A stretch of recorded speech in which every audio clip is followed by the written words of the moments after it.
Hello, hello. Welcome to the Five Talents Podcast. I'm your host, Abel Pacheco. I interview the top commercial real estate investors and industry experts so you can learn from their experiences. So if you're an investor, a high W-2 earner, or real estate or tech sales professional that wants to invest in real estate without having to manage properties or leave your day job, then this podcast is for you. Or if you're already investing in real estate, but you're doing it part-time and you want to become a full-time multifamily or full-time commercial real estate investor, this podcast is for you too. You're going to learn a ton. You will learn from real-life multifamily investors and other professionals in the industry. They're going to share their blueprints for success, and I'm super excited that you're here. So I hope you enjoy the show.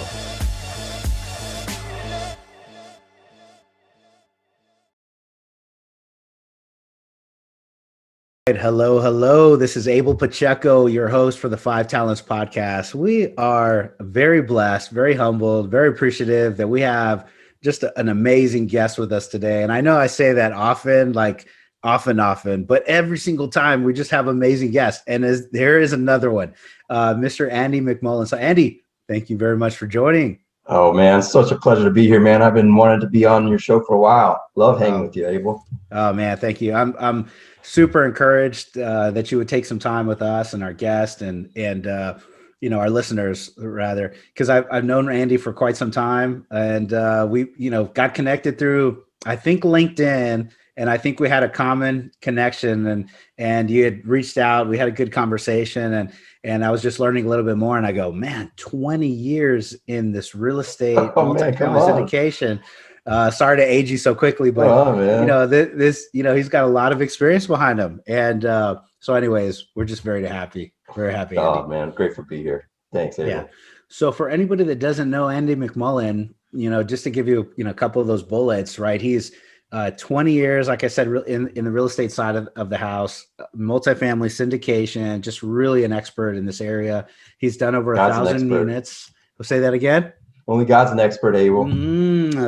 Well, we know who gives him the source, the power, and the ability. That's for sure. He's already claiming it. So you should have a little bit of insight of maybe where our conversation. But he's done 1,000 units in multifamily, and a fund manager for legacy acquisitions. They're focused on teaming up with the best operators around the country. They're really looking for operators that are doing well in multifamily while doing good. So we'll dive into that conversation. But Andy, at the highest level, what's the total either portfolio size or millions of dollars? Like what is the overall high level? Is it hundreds of millions of dollars in real estate, or give us a picture? Yeah, I get asked this question a lot. Because we've been in and out of so many transactions, it's kind of hard to really stipulate. I would just say that as I've been in this game for 20 years on the brokerage side, and then on the ownership side for about 15 years, maybe a little bit longer. I think over the course of our run, we've probably been involved in $750 million dollars in transactions. So and right now we're kind of $700 million. That's great. That's pretty nuts. Yeah. And so we're focusing now on kind of building out our portfolio of multifamily units, but also other asset classes. We just want to work with the best guys that are doing good.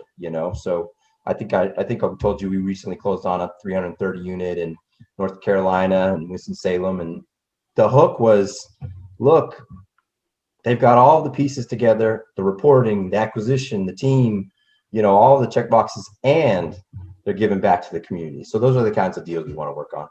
Oh, nice. Very nice. Well, we look forward to jumping into a good conversation. Well, let's start, with a little bit of your background in your own words. Tell us, who you are, and we'll dive into what you're doing today afterwards. Oh, you're going to give me the who you are question, man? I love it. Who are you?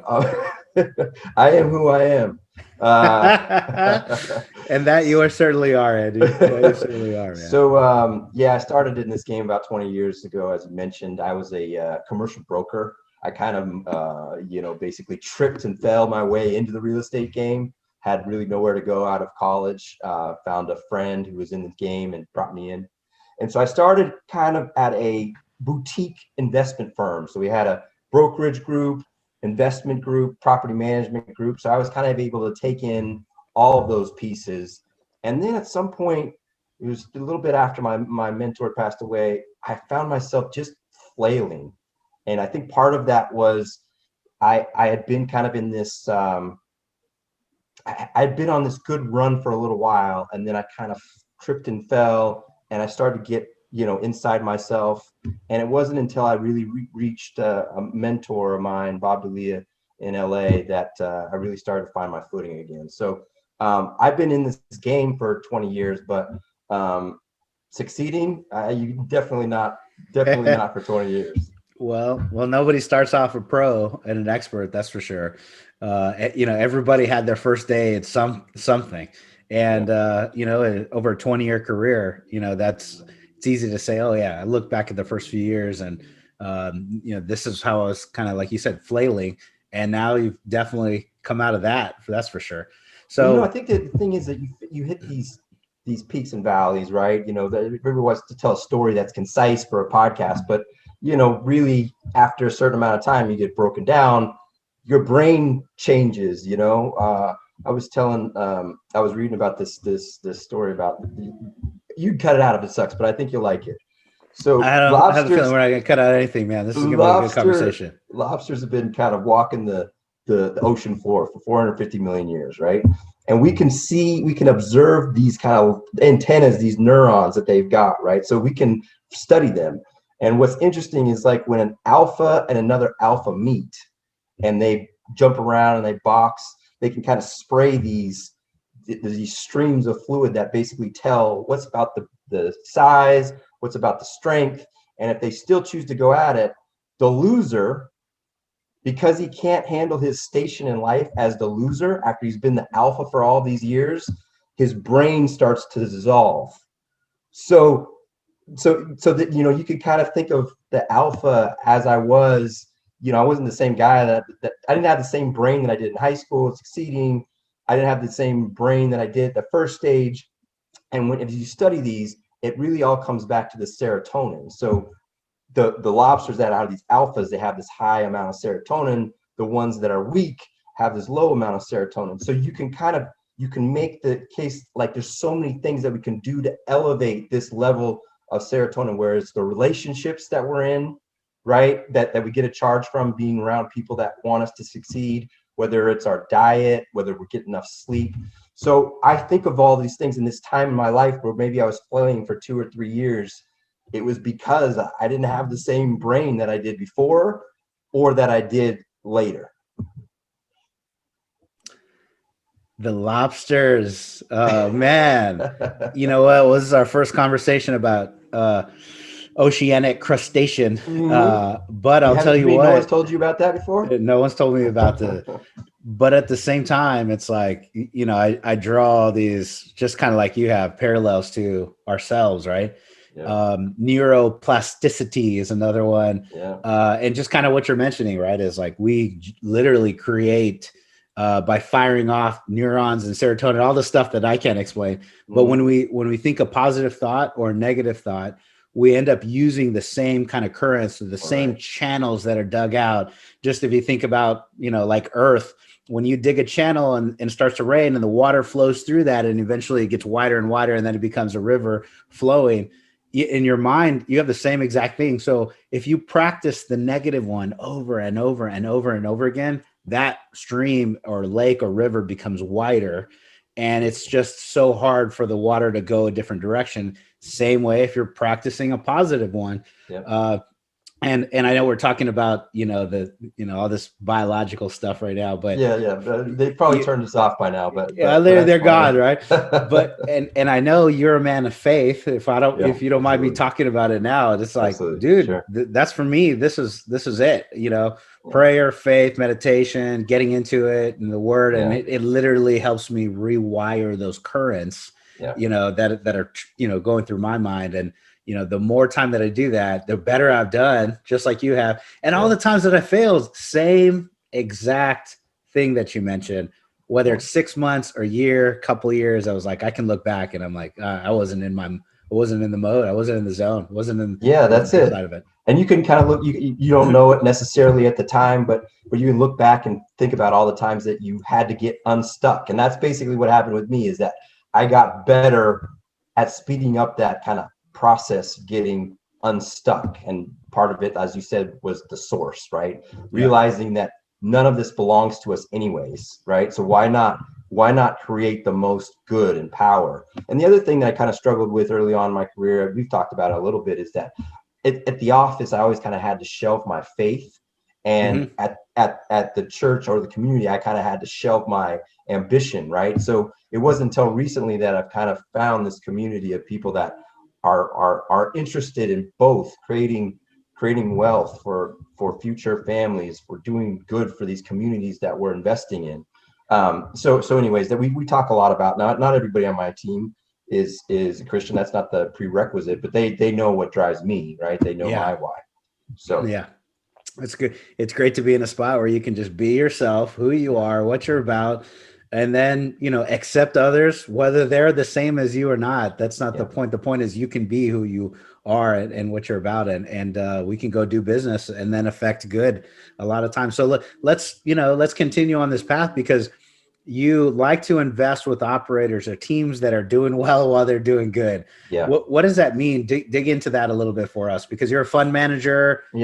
Basically, well, maybe talk about what that is, what you do, and then, the teams that you're looking for. I think that'd be a great. Let me go a little bit back a little bit further. So for many years, we were investing in properties in Central California, Southern California, other markets, Dallas. And, we were the sponsor and we were the operator. And the thing I noticed is that I could be good at finding the deal, or I could be maybe good at asset managing the deal. But the last thing that I want to do on a Sunday is do the reporting for the deal to the investors that I know that half of them are not going to read. So it's really the last thing that people focus on, right? And so for me, I wanted to bring our investors in California what do you want to say about California? I want to be the Sherpa that brings people out of California to invest in other places across the country, because at some point, when rent control went in, and then more threats of more rent control, and then evictions, and no help from cities in order to build out these communities, the investors were the ones that dictated us, hey, you got to find another market for us.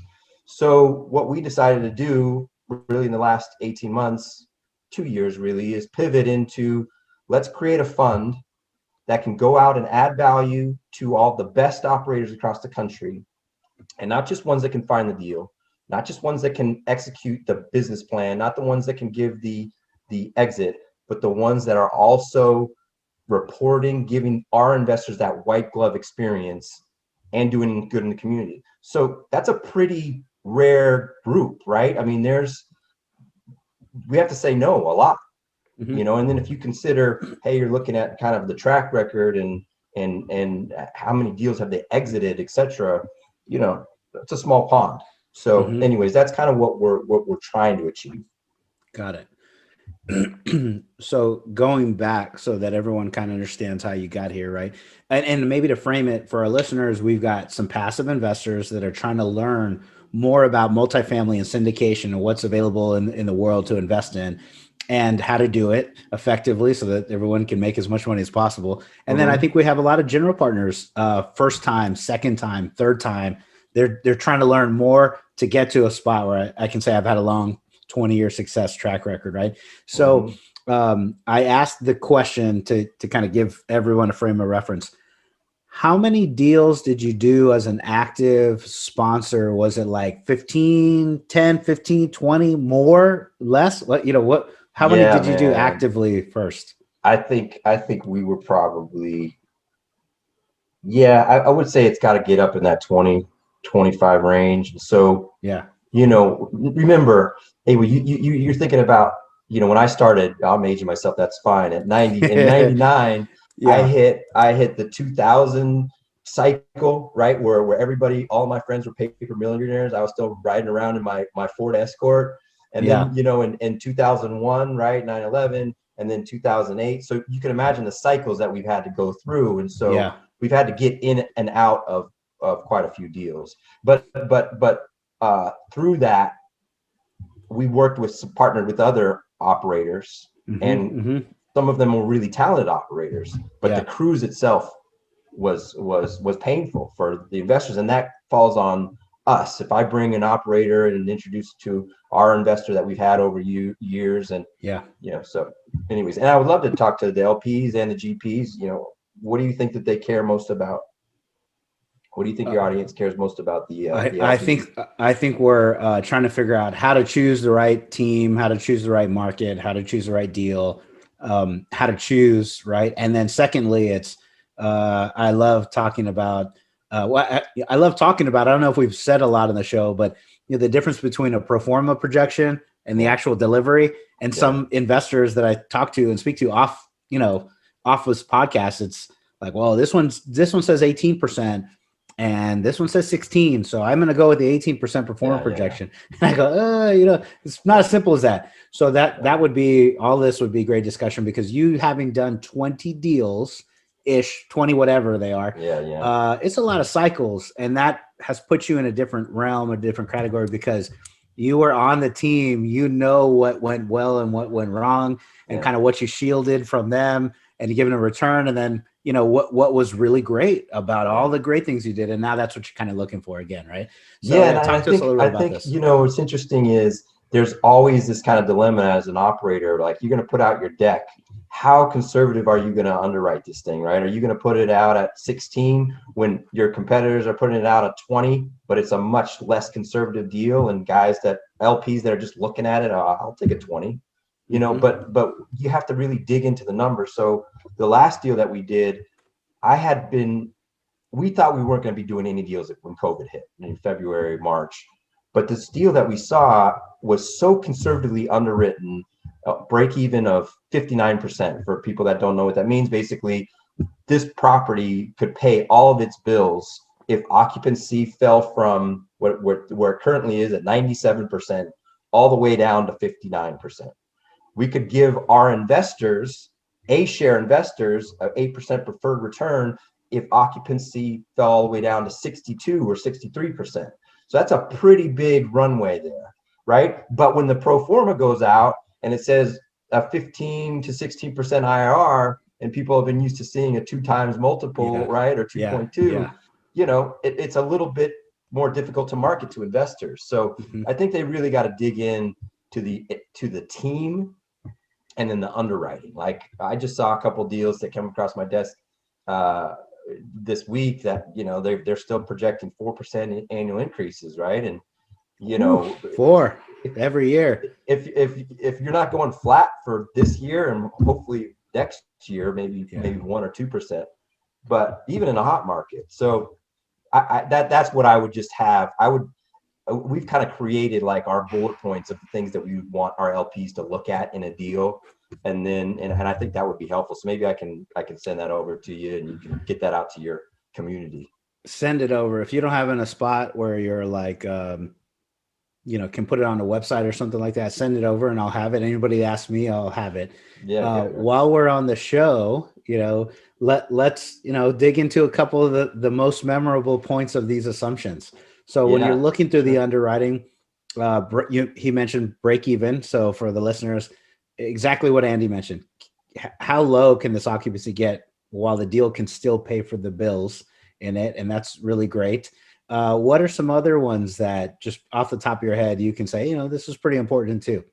Yeah, I would say right now during COVID, the tenant audit is really important, right? So you want to make sure that where that community's jobs are coming from. And the deal that we recently did, it was about half of the community was blue collar, but it was blue collar like with Tyson or Krispy Kreme or Haynes or Reynolds Aluminum, companies that are probably going to be okay, right? So I think that's an important one. I think in general, I'm seeing some exit cap rates that have been a little bit too aggressive. And basically what that means is, if you're buying your property at a 5% cap rate and you're kind of projecting forward that cap rates are going to compress even further so that your value goes up in 5 or 10 years, you have no idea where values are going to be. They could be back up at 6 or 7. So, so really, yeah, I think that's another one that I've seen. The loan terms now, I think, are really powerful, because if you can buy things now with your borrowing power at 2.7% loan, which is kind of what we did on a recent deal, and cap rates are compressing because the cost of capital is so low, and because there's other asset classes coming into multifamily, and because there's no supply to fulfill the tenants of multifamily, and there's suburbanization from, the last 2 years of people going into the markets that we like, then that's bonus, that's extra. But as you're marketing to your investors, you want to make sure that they're looking at this and it's defensible. Yeah. These are all really great points. So let's go back and circle before we go too much further into the conversation, because these are really good. You get me talking about real estate, man. This is good. This is good. This is what we want. So let's break these down, because Andy mentioned a tenant audit, cap reversion, loan terms, compressing cap rates, other assets coming into the market, low supply, and new renters also that we have. Did I miss all that, man? You got to cut me off. No, you're the man. No, this is all good. So let's go back and hit each one of them, though, because they're all really important. First, tenant audit. It's nice if the property has had good books and good documents of all of their renters, and here's their credit history, here's their employment, here's the referrals. For the active, now this is an active one, for active sponsors, what the heck do you do if the property you're buying doesn't have, they didn't keep good records of any of the renters? Yeah. What do you do there? Well, I think the only thing you really can do is you can review where those applications were, and hopefully they would have the applications at least. At least the application. Okay. Yeah, that they would be able to see what job that they had at the time that they rented, right? And then you can kind of build out a thesis. But we bought deals 2 years ago in Central California that, they were still writing down records, and one didn't have any records, right? I mean, yeah. So you really gotta dig in on the property inspection and really kind of understand what those comps are, Yeah. So okay. Yeah, but what would you say? Because you've been doing this too. What kind of tactics would you use in order to kind of build out a lease audit? I'm the exact same. It's like, what do we have? What information do we have? And what kind of documents? The last property we were looking at, it had the, their application, and it didn't have a job or didn't have a history. I'm like, oh, how about a credit check? No credit check. They're like, oh. So you're just really trying to figure out the length of time they've been there, the contracts that they signed, at least how long they, what their renewal terms are. Are they monthly, or are they automatic renew? And we're like, okay, well, this is it. And then look at the delinquencies and say, like, is there anybody today that's had these delinquency issues? But always a curious one, because some of the properties don't have all of it. But yeah, when you have it, it's like, oh, the property manager's been doing a great job, and now we can rely on this more as I'm buying it. But then also for your general partners that are listening, you need to realize that the biggest part in our deal is exit. So if you want the best exit, you need to have good records to make it easy for the buyer to pay your full price when you're exiting. So just, kind of a note on that. The other thing that I would mention too is, the new property manager that you're bringing in, and you can ask the old property manager, hey, look, how were you qualifying tenants? Was it 2 times income to rent? Was it 3 times? So, the property manager that we brought in of old, was operating this last asset really poorly. I mean, the interiors looked okay, but the exterior looked like it was a pond for a pool and broken down, playground equipment, and obviously they were filling in tenants as they knew they were selling at 2 times just to pump up the occupancy, right? So you got to look out for those things. Hello. You're listening to the 5 Talents Podcast. I'm your host, Abel Pacheco. If you're enjoying this podcast, then I know you're serious about achieving financial freedom. Are you ready to create your own path through multifamily investing for yourself and your family? Then I know you're going to appreciate our Investor's Guide to Multifamily Investing. It's titled Tackling Commercial Real Estate the Easy Way. We use this guide to invest ourselves in $93 million worth of real estate. So we're going to show you the basic mechanics of multifamily syndications and how to evaluate your next passive investment opportunity.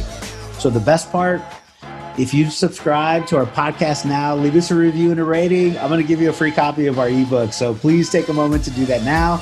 Once you've done that, go to 5tcre.com/ebook, 5tcre.com/ebook. Make sure to let us know you left a review and we're going to send you a free copy. So thank you so much for subscribing to the 5 Talents Podcast. We really appreciate it.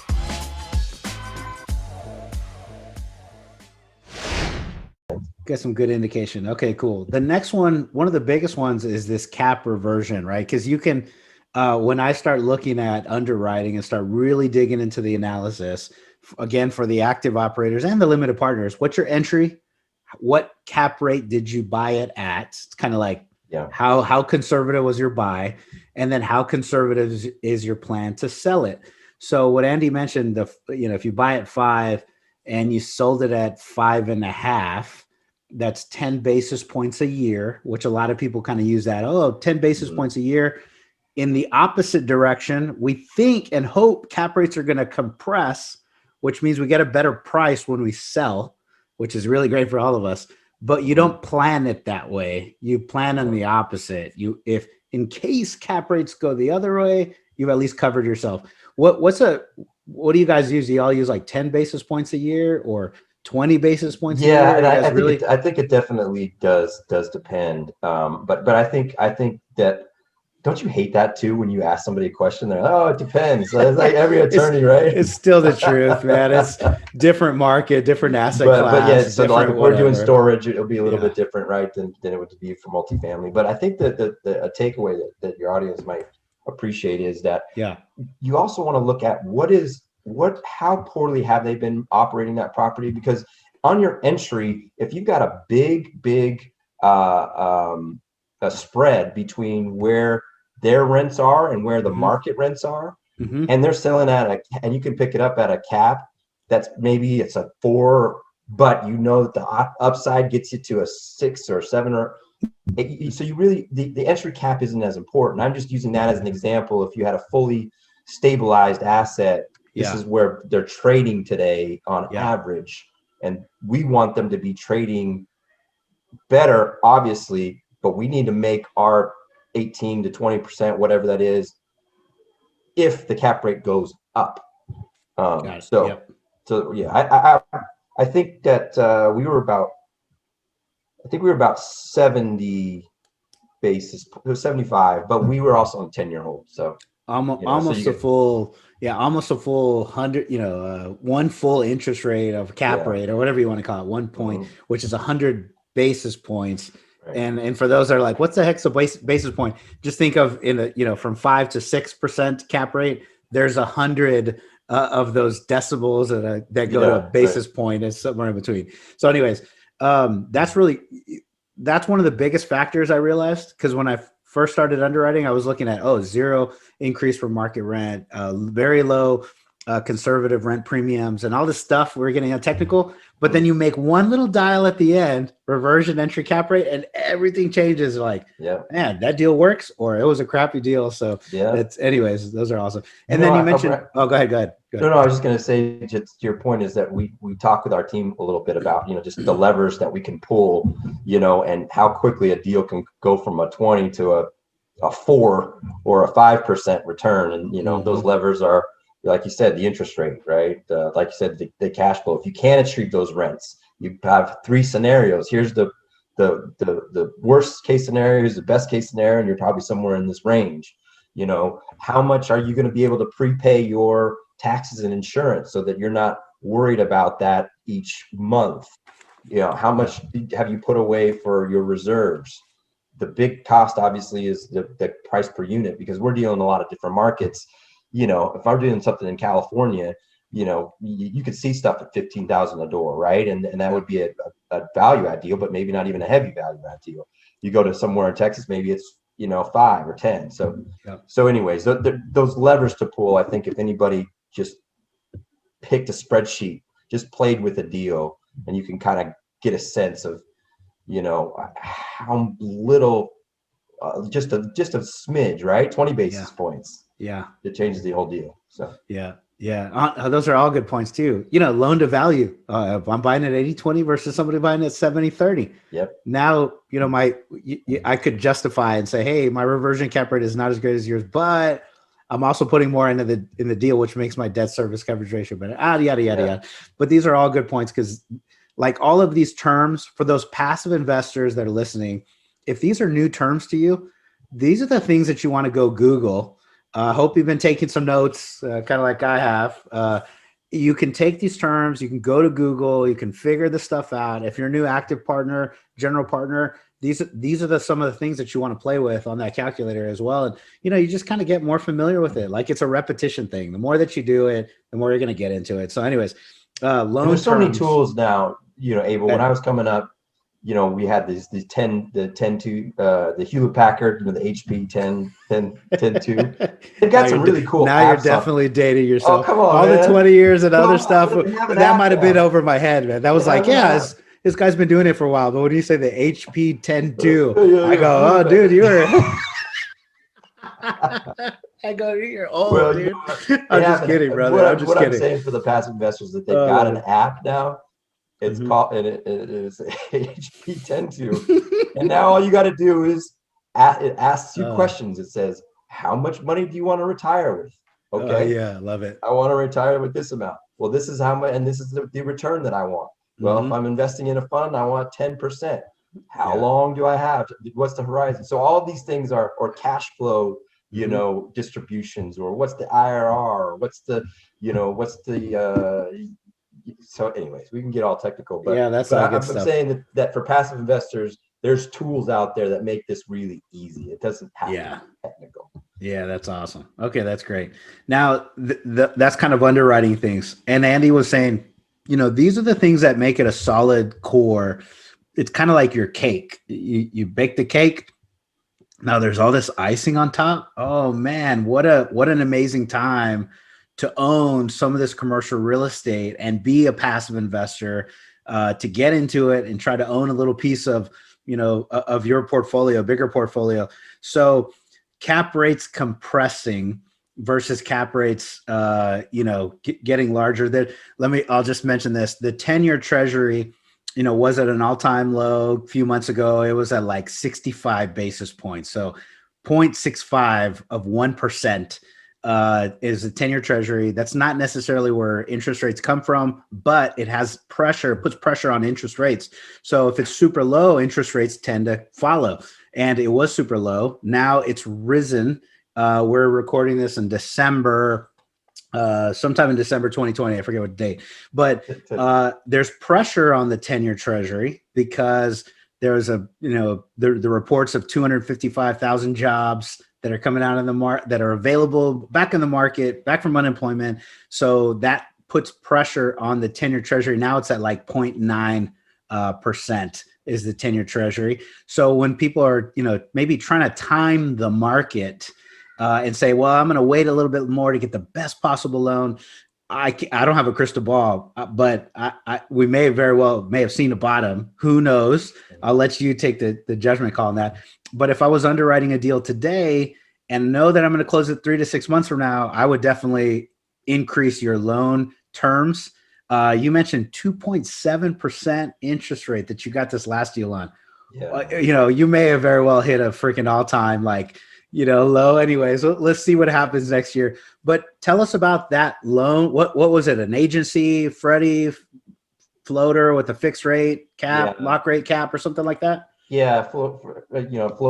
So basically, you got your 2-year IO, right? And then after you've proven out the strategy, you'll likely get a decent loan for the next 7 years, 5 years, awesome. However you want to do it. So, but the one thing I want to mention too is, what would you rather have, Abel? Would you rather have a a mediocre deal with a great operator or a great deal with a mediocre operator? Mediocre deal, great operator. Yeah, me too. And I think that's when, for the LPs that are really listening, you know, there are stars out there that can turn around stuff that happens, right? We were working on limited information, having to make some incredible decisions when just in February hit, right, with March hit, and there was smart money, and a lot of people were maybe a little bit over leveraged. Luckily, that money that came was able to help tenants pay their rents. But we have no idea what it's going to look like next year. As you mentioned, we have no idea what rates are going to look like next year. We feel like the treasuries probably use their last bullet to kind of put all this money to the economy, and if it doesn't work, it could be pretty disastrous. So in general, I don't have a prediction on that, but I would say this: it doesn't make sense to me that there hasn't been more pain. Yeah, I think it's still to come as well. It's just my gut. Yeah, I mean, I just remember even I'll use 2008 because that's like if I go back to 2000, you could probably have some 2-year-olds listening, right? So I go back to 2008. Yes. We remember what that time was like, 2006 and 2007, and people are feeling so great about themselves. And it was kind of like this last run, right, where there's a lot of operators really feeling themselves. Maybe they hadn't cycled out of a deal, or if they had made a big chunk of change, right? Mm-hmm. So this is kind of the time where you really want to invest. Winning is a great deodorant, right? It's gonna cover up a lot of things. But now, when people you want the coaches at the helm, right? So that's kind of why we spend so much time on the vetting process, really more with the process first, which is what is your process? Forget about the deal. Let's just talk about Able. How are you guys putting these things together? Like you listed off, you've got your kind of handbook, and I know you've been working really hard on funnels. Like you've created this book that how you're going to execute this property if this happens, if that happens. And that saves you from yourself emotionally too, because when those things happen, that I'm not going to be as affected by the highs and the lows because this is my system. So anyways, those are the kinds of things that we look for in operators. Yeah, that's awesome. Okay, well, good stuff, man. Well, last technical detail that I promise to move, that spread between the 10-year, since you're talking about 2008, the spread between interest rates and cap rates between 2009, 10, 11, those years were some of the greatest. And that's where a lot of that wealth in the commercial side was made, is between the spread of what you borrow at and the spread of what you make. That's the cap rate. And today it kind of mimics that spread between low interest rates and cap rates. And so anyways, for anybody listening there, it's like, hey man, get after it. That's part of the reason we sold out of a couple of properties this year in California. And we thought we were going to have a terrible time selling them. Yeah. But because of what you just mentioned, we were getting 10-day offers. We were wondering if there's something under the building, but because they can borrow money so cheaply, and some guys want to get out of their office and retail wherever, they're paying for properties. And so if I'm a seller, I'm concerned about COVID, but if I've been in 2016, 2018, I'm taking money and moving it into something else. So. All right. Well, that's good. Well, this has been a fun conversation, Andy, because we learned a ton from you. You have so much tactical experience, real life, getting it done. But what did we today on the show, what did we not talk about, or, something that you were excited to share or bring some exposure to, something I didn't ask you about and you were hoping that I did? What kind of topics or insights here were you hoping to provide us? Let's talk about those. Yeah, gosh, man. What I love talking about? I love talking about mindset, and I know some people are probably tired of hearing mindset. Well, we gave them some tactical up front, so now they can listen to us now.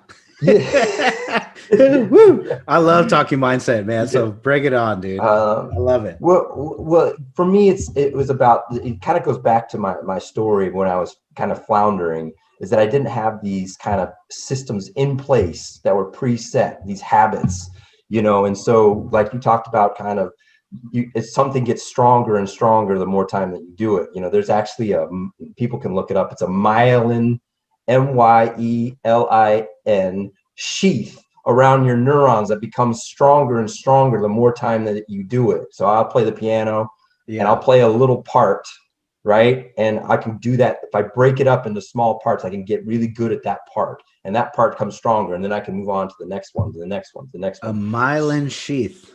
Yeah, myelin sheath. People look it up, Wow. they'll get a kick out of it. Yeah, we had a couple things we'd never talked about on the show, but that's like, my muscles getting stronger in a particular thing That's right, inside my brain. Exactly. Okay. So you get, it's similar to, people talk about how long does it take to build up a habit, and I think all that ties into what I was talking about, is that there's ways to improve that serotonin so that you are firing on cylinders, that you're engaging with people, that you're able to help people, because you got to take care of yourself. You can't do it all for everyone else. But so what I remember about my career early on is that I would get very emotional about deals, whether I was on the brokerage side or lost a deal, or a negotiation, becomes a lot of bucking, right? And then you're dealing with cantankerous sellers or cantankerous buyers. And I would let that feeling affect my daily habits, like maybe I wouldn't get the work in that I should, or maybe I wouldn't get the sleep or the diet. So I had to kind of set up these, I'm going to make sure that with 55% certainty on something, even if it's 90% that my board or my underlings think, that I'm going to have to trust myself, right? I'm going to have to basically know that because I'm emotional on some things, that I'm going to have to insulate myself on some of the decisions, meaning I'm not going to make that decision right now, or I'm not going to have that conversation right now. So anyways, these are things people probably all hear, but from my story, I know that I sucked at it before, and I ended up getting better, not by just transformation, not by a guide or a mentor, but kind of like breaking it into these small pieces, a habit, and then letting that grow. So maybe that's helpful. Very, very helpful. Very helpful. I'm, just kind of thinking about it to myself, of all the wins I've had. Those are easy to kind of dwell on, and I try to fix my mind on those things. But those rough moments, like those sometimes get replayed 3 or 4 or 10 times more than my wins. And that's like, just to remove that stuff out of your mindset. And, you gotta focus on the most important things too. And, taking care of yourself. My dad was a basketball coach, and college basketball coach. In fact, Coach John Wooden got him his first college job at BYU. And I would ask him about, because he had a lot of wins in his life, and I would ask him to tell me about some of those great wins. Maybe there was a state championship that he won in high school or whatever. But he only remembers, and this is like most coaches, he only remembers when he was like, the number 1 seed getting blown out by the 32nd seed, or, he only, like those moments like where he lost, in the last second or whatever. So it took him, and that's kind of how we're built, right? I mean, we can't do much about this. Is kind of our composition. That's part of the reason I'm so big on the daily habits and reading my Bible every day. It's like walking with the Lord. If I'm going to be veering, then I know I'm completely out of control. If I'm trusting in Him and I'm doing the work, then I know that I'm better off. But man, I know that the wins can sneak up on you, right? Failures can sneak up on you. That's what dissolves your brain. You gotta, Yeah, I love it. Yeah, man. And you mentioned, staying in the Word, staying in the Scripture, and it's like all the years that I've had the best success. I was reading in the morning, reading in the afternoon, and praying throughout the day. And the worst cycles, or I don't say worst cycles, but just the rough moments, They're like, I don't think I was really cracking open the word in the morning and the afternoon. And, never leave him. Always, for me, my faith, always praying, always, thank him as much as possible. There's a difference of like, hey, getting wisdom and sowing into you. So it's going to happen again, right? Abel, it's going to happen to you and it's going to happen to me again. And hopefully we're more equipped knowing that that's our composition, that there are going to be things that we fail at, that are we going to be able to create those habits. The other thing that I know you help a ton of people, and I think this is a big part of where I've improved, is I wasn't getting the energy, the juice from being a lone broker in the business. It wasn't until I started scaling businesses and working with a team and helping people, and being a servant, that I was able to kind of really feel like now I can fire on cylinders, because it doesn't have to be just me. Yeah. I can get, so with you, I imagine you probably get a big charge out of all the people that you're helping, right? And 100%. If you stop doing this, you'd be affected, right? Because 100% also thinking like, hey, I'm not contributing like I should, or like God bless me too, Yeah. Part of this was, you hit exactly on the podcast, which is I was having an amazing time helping people, having phone conversations, but then I couldn't get my own stuff done. Like I've still got to go do my business. I got to feed my family. I got to make some money. I got to go do it. So I think this was way better way for me to scale. And we got to our first 10,000 downloads just last week. And there was no possible way that I would have had 10,000 conversations in a matter of a few months had it not been for this podcast. So it definitely fed into it. I was like, this is a great avenue for me to start and help people. And I don't have to feel guilty about not helping someone. I can say, hey man, I'm super slammed, but check out this podcast. There's a ton of content. You'll learn a ton. And it was easy. When did you start this? In September. It is October, November, December. So it's been about 90 days. That's great. We got to our first 10,000 downloads, so we're super excited. So anybody that's listening, like, review, subscribe. We would appreciate it. It's going to help us get, more ratings and higher ranking, and somebody else can find some goodness too. And Andy, where do our people reach out to you? I know, man, we're at the end of our time. I went over. I apologize. Right. I apologize. No problem. You can reach out to me. Legacy AX is our website.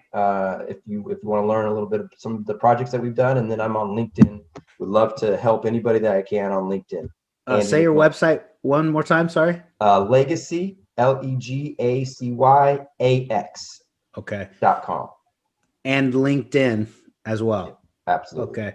And in your world, your website, your LinkedIn, what can I expect? Can I set up a time with you? Is there absolutely? What's your normal thing to help people? Reach out to me on LinkedIn, and I'll send you a Calendly link. And I'd love to talk with you. Absolutely. And then there's in our website, there's a way, stick in your email address and phone number, and we'll give you a buzz. And you want to meet limited partner passive investors and operators doing good? Absolutely. Okay. Absolutely. And young people that are looking to get in this business. I think I can help them. I can set up some intros. This is a community, right? That you didn't get to where you were going without luck, without the people that helped you. I didn't get to where I'm going. So that's what we want to do. That's awesome. And lastly, I don't get to pray a ton on our show. Would you mind praying us out, man? Is that cool? Yeah. You going to take us out? Why don't you pray for us? Okay. Dear Lord, what a blessing being in the presence of my buddy, spiritual, advisor. He lifts us all up, and we know that it's really through you and for your grace. And then what I love about this community is that none of this belongs to us. We're building this kingdom for you, and thank you for your grace. In Lord's name, amen. Thanks, brother. I love you, man. Yeah, bless you, Andy. God bless you and your family and all your business, everything you're doing. And if you guys have heard anything that provided some value today, I would love you to reach out to me directly, reach out to Andy, let him know that you heard him on this podcast. It would serve me a lot. It would feed my apart a little bit, and we'll keep rolling. So thank you very much. We'll see you at the next show. Again, I'm Abel Pacheco, your host for the 5 Talents podcast. Thank you. Bye, Andy. Yeah, well. Later, brother.